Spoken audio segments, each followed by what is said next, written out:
Alright, what is up, everybody? Thank you for tuning in to the Goblin Frequency. This is the first time in a little while that I've done an actual on camera segment. Right now, I'm just using the kind of built in webcam on my computer just because I thought it was easier. Obviously, I do have a cell phone. Like, this thing can record 4K, it can do much better video, but I just decided that I would much prefer to just do it this way for now. Get some music going just so I have something in the background.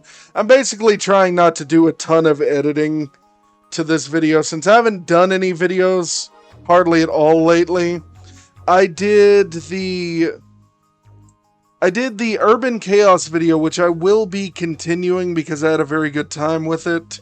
I also recently, these are more so things that I bought for me and my wife because I like taking video and doing things on a physical camera because it doesn't get lost in a camera roll of infinity.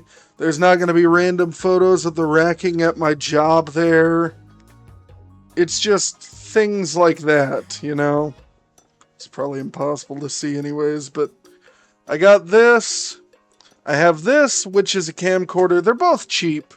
They're Vivitar cams. The first camera I ever used as a child was a Vivitar. I'm pretty sure they've been using the exact same cheap sensors since they started making cameras. Or at least digital cameras.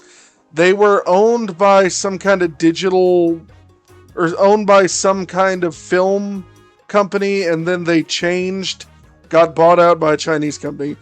But nevertheless, that's not what we're here to talk about today. Anyways, we are here today for an update on my video game collection. So, the last update like this I did, aside from my post on the community tab, I had literally purchased... Turn this gosh dang music down. It's too loud in my ears. It's probably fine for you guys at home, but it is too loud for me. I basically had sold my Switch. I had sold darn near every video game that I had ever owned. So it's a point of pride to regain the things that you've had taken from you, the things that you have had stolen.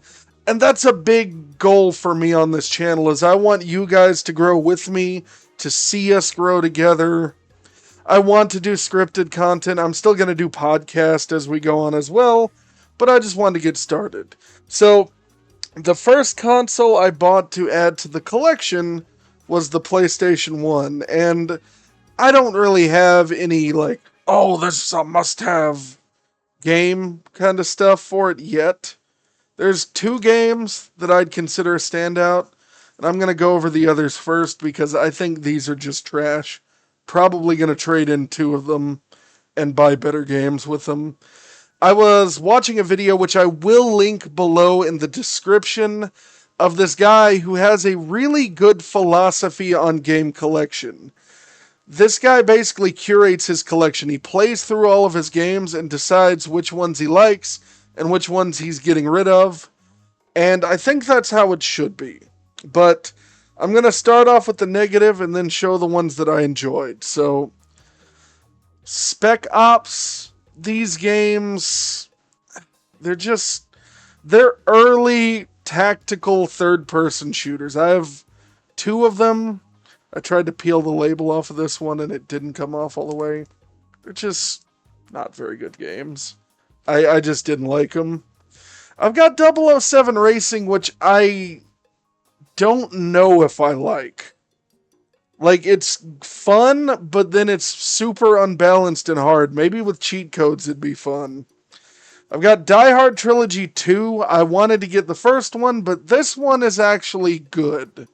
Like, this is a good game. My least favorite parts, specifically without a light gun. If I had a light gun that would work on an HD television, I'd be using it with this, but It has the light gun segments. It's got driving segments, which are actually my favorite. I actually played through the actual driving segments before anything else. These on foot segments are good, but uh, they've got the tank controls, which can get old, but that's a good game. And then I've got Darkstone, which is like a more, I guess, a lighthearted sort of Diablo-like game, and this is a good game. And as you can see, if you can make that out on camera, it was $10. That's a good game. I'm gonna trade in the two Spec Ops games. I'm probably gonna hold on to 007 because I think it has some redeeming qualities. But that is what I have for now. I also picked up an N64 with a Rumble Pack. You know what game this is. And right after I bought this, people started to post about that and ask questions, or not ask questions, but Nintendo started advertising this game because it came to Switch 2 Online. This is a really good game. It's a little bit too big for its britches, but at the time when I bought this, I believe the only PlayStation games that I had was this and one of these Spec Ops games, so this was preferable. The N64, I got it shortly after the PlayStation, and it was, I think, $120. I would have preferred to pay like 80 or something like that, but it did come with the expansion pack. I've got Perfect Dark, which is a good game. They had Ocarina of Time up there, but if I remember, it looked like someone had spilled something on it, and the label was just torn up, and I didn't like the quality of it. Perfect Dark is a good game. I do plan on perhaps doing a scripted video on this at some point, because out of the 3 N64 games I have, this is the one I played the least because I played more of GoldenEye as a kid. And so I think it would be fun to do kind of like I have a style planned out that's kind of like Maxor, but less hyperactive and crazy. I wanted to do it where it's just bullshit comedy nonsense. And I thought this would be a good medium since it would be playing through a game, writing a script for something that I haven't actually played through before.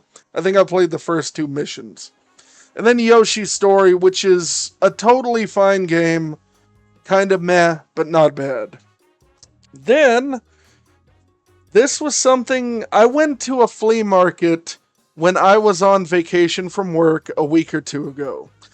I never get to enjoy myself when I go to a flea market because I always have gone with family and it's always been boring. It's always gotten old. It's always, oh, it's too hot out here. We've been here for an hour. I stayed there for 3 or 4 hours and I left because I was sweating through my shirt. My head got sunburned because I'm bald and I had to treat it with aloe vera. But I got this for $20. It does have a bit of damage on it. It's missing this little door here, which is easily replaceable, and it's got a little chip in the plastic right there. But it works. And to test it, I did have to buy this to make sure it worked. I got this right here. The guy who sold it to me, literally, he had a box full of game consoles, and all of them were like a fat PS2. Or the white Xbox 360, or an Atari flashback. It was all stuff that I know for a fact would not have worked, or if it worked, I would have had to repair it, or tinker with it. This was the thing I saw, and I'm like, oh, perfect. I asked the guy how much it was, and he's like, I don't know, give me $20 for it. I have a controller, I have all the cables, I have everything. And then, let's see, I'm getting text. Who is texting me? Okay.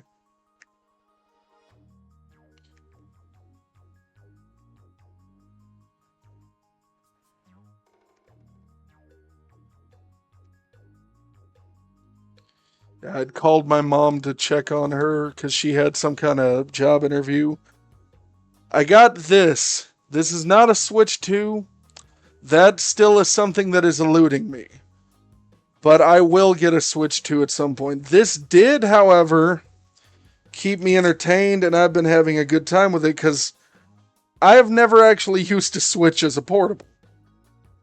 This was the Switch that I could just afford to drop a little bit of money on. I got this little travel kit from Walmart with it. In this kit, yeah, I've got all the games that are in here. The box is set aside so I can show you. I don't think I've peeled all the stickers off of these boxes yet, but I'm building a healthy collection. My goal is, right now the Switch 2 is still somewhat young, and I've got this. I took my neighbor, I drove him to the hospital to get some kind of checkup for something he needed. And this, I sat in the lobby because I needed to wait for him, playing this for like 2 hours. And this basically saved me from being miserable. And it has saved me on breaks at work. This is a great thing to have.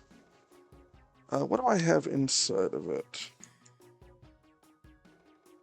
Okay, I got Monkey Ball. I need to buy an SD card for this thing. I also, in my Urban Chaos video, I talked about this. I've had this. This is left over from my Twitch channel I used to run before I didn't have internet and I lost my password for that. But this is a capture card. So I can actually, I have an upscaler. It's a cheap one. It's the no-name ones you buy at the store, but I can still capture footage from this. I just need to buy... I can literally leave after I record this video, actually, and buy one. I just need a cable for it. But, here's the stack of games I got. Most of these are budget games, because I'm building a collection back from scratch. But it's literally been a month since I had no video games to my name. So, we got Spyro the Reignited Trilogy. This is actually the reason why I need to buy a micro SD card, because this thing only comes with like 32 gigs of memory. And I could steal one of the memory cards from one of my cameras, but I actually have a weird idea for these where I almost want to treat the SD cards the way that you would treat a video cassette tape when you're young. Where it's like, no, this is the storage medium for the video, for the files. Like, it's just something that I would like to do, because everything that's on a camera roll, in my opinion, I got the sticker for Mickey Mouse for the Genesis stuck on my little card for putting the screen protector on something. You can tell I didn't write a script for this, but yes, I need to get an SD card for that. And these, the SD cards for these, I'm gonna actually treat like tapes, like actual video tapes. Both cheap cameras, each $30 at Walmart. This screen does not swivel all the way, which drives me slightly crazy. But I like the old school vibes of it, and someday I'm just gonna get like a cheap Sony Handycam. But for now, for making memories, these have already been a great thing. I've got the GTA Definitive Edition Trilogy. Very hated release, but buying it like, I don't know, what is it, 3 or 4 years after it's released? It's mostly fine. The only game that's on the actual card is GTA 3. The other two are downloads, so they're actually taking up like 80% of the space on my Switch. And on top of that, when I first got this, I did not have internet. Right now I have internet that I've paid like 3 months in advance for, because it's easier just to pay bills multiple months than it is to struggle and be like, oh no, I have to choose between necessary things and luxuries. It's better to just pay for all that stuff outright. I've played through 90% of GTA 3 because that's the one I played the least of in the past. I'm almost to the end. I just lost interest for a few weeks. I've got Mario Wonder. Again, I'm about 80% of the way through this game. I'm on like the last world or two, but I lost interest. That's kind of why I like to have multiple games for one system for that exact reason, so I can be like, I'm bored of cartoony platformer. Let me play bloody shooting game. Oh wait, actually I am in the mood for cartoony platformer. You know what, I'm bored. Let me play something really chill and low stakes. And this is the most budget of budget games. Very cheap, kind of weird, but it's not a very good game, but it's relaxing to play, so I may keep it in the collection. Monkey Ball, good game. Like, just nothing to add. I want to get the Banana Blitz as well. Sonic Superstars is good, but I'm kind of on edge about it. Not a bad game, but it's just not... It's not exciting, but I'll probably keep it in the collection. And then this Contra game is a great game if you don't think about it as a Contra game. If you think about this as a generic twin-stick shooter, you'll have a much better time. And I believe that is everything that I currently have. I started off with nothing, no video games, just digital things on my laptop. Now, as you're seeing, together... Whoop, I hit my mouse button and closed everything. I'm building a healthy collection from scratch. After I sold my Switch 2, I kind of had like I had this revelation of how much of my stuff I never felt like I've owned for the past several years, because I've had family steal from me, I've had things get stolen, I've had to sell things to get by, and so I've made it my mission to pay bills in advance, get ahead financially, and have the things that I want as an adult for the first time without suffering. So come along with this on this journey with me. Be sure to hit that subscribe button, comment what you would like to see in the future, and I will be doing podcast as well. I was writing an outline for it not too long ago. I think the first podcast video I do is just going to be a chill kind of like sit down, like here's what I like, here's who I am, just generally that kind of thing. I'm not going to go into deep, intricate personal details on my life, but more so, this is my taste, and this is the kind of content I want to make, is what I'm thinking. So you guys have a great day, and God bless.